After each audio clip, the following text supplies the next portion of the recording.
경제 전략 2부 시작하도록 하겠습니다. 해외 이벤트들이 굉장히 많은 상황입니다. 오늘 밤에는 유럽 중앙은행 ECB의 정책회의가 있는 상황이고요.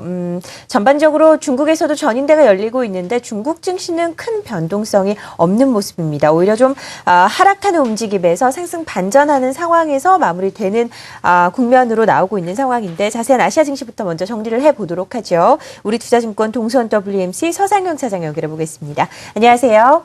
네, 안녕하십니까. 네, 아시아 증시 어떻게 마감되고 있습니까? 미국 시장이 이제 경제지표 악화에도 불구하고 베이지북에서 경기 회복에 대한 자신감이 나오면서 혼조세로 마감을 했습니다. 이러한 흐름이 아시아 시장에도 영향을 주면서 보합권에서 등락을 벌이는 모습을 보였었는데 일본 같은 경우는 우크라이나 사태 완화로 인해서 여전히 오늘도 엔화가 102.5엔 내외로 상승을 하면서 우호적인 모습을 보였지만 최근 상승에 따른 차익 매물이 나오면서 한때 하락하기도 했습니다. 그 뒤로 이제 자동차 메이커들이 임금 협상에서 2,000엔 정도 월 기본금을 인상할 것이라는 소식이 전해지면서 상승폭을 다시 확대를 하였고요. 여기에 소프트뱅크가 T모바일 인수 관련 허가가 다음 주 화요일 통과 가능성이 있다는 보도 때문에 4.85% 상승을 한 것도 시장에 우호적으로 작용하였습니다. 그러다가 이제 오후장 들어서 일본 공적연금이 국채 운용을 이제 좀 줄일 것이라는 소식이 전해지면서 증시에는 호재로 작용하였고요. 그로 인해서 상승폭을 좀 확대해 나가서 결국은 1.59% 상승으로 마감을 하였고요.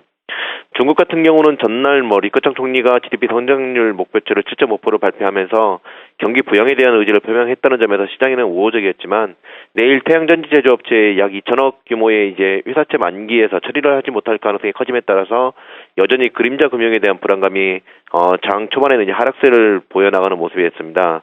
그렇지만 오후 들어서 15금리가 131.2bp나 이제 급락을 하면서 내일 그림자 금융 관련해서 시장에서는 안정을 찾는 모습을 보이면서 그 뒤로 이제 낙폭을 크게 줄여나갔고요. 결국은 상승 전환에서 현재는 0.34% 정도 상승을 하고 있는 상황입니다. 굵직한 이벤트들이 조금씩 지나가고 있습니다. 베이지북 발표도 있었고 고용지표도 지나가고 있는 상황인데요. 오늘 밤에는 어떻게 전개될 것으로 예상하시나요? 일단 오늘 해외 시장에서는 유럽에서 중요한 이슈가 있습니다. ECB 통화정책 회의인데 현재 시장에서는 한두 달 안에 ECB는 금리 인하 조치를 취할 것이라는 전망이 우세하기 때문에 어떠한 발표를 할지 관심이 큰 모습이고요. 특히 지난번 회의에서 드라기 총재가 디플레이션 우려감을 잠시 언급하기는 했었고 소비자 물가 지수가 0.8%에 불과해서 목표치인 2%에 크게 미치지 못하기 때문에 이러한 금리 인하 가능성이 제기되고 있는 모습입니다. 일부에서는 선도적으로 대응을 해야 된다면서 금리 인하를 주장하고 있고 한쪽에서는 아직은 우려할 만한 수준은 아니기 때문에 향후 블랙스완이 생겼을 때 처리할 정책이 없다면서 동결을 이야기하고 있는 상황입니다. 이렇기 때문에 ECB 회의에서 어떤 내용이 나오냐에 따라서 시장은 변화할 가능성이 좀 있고요.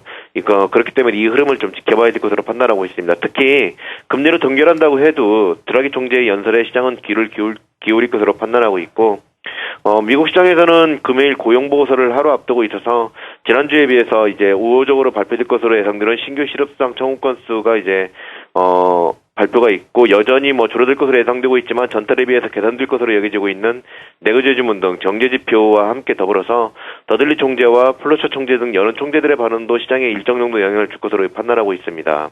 네, 미국 증시 어떤 흐름을 나타낼지 그리고 ECB 중앙정책회의를 좀 잘 지켜보자라는 의견까지 들어봤습니다. 서상영 차장과 함께했습니다. 고맙습니다.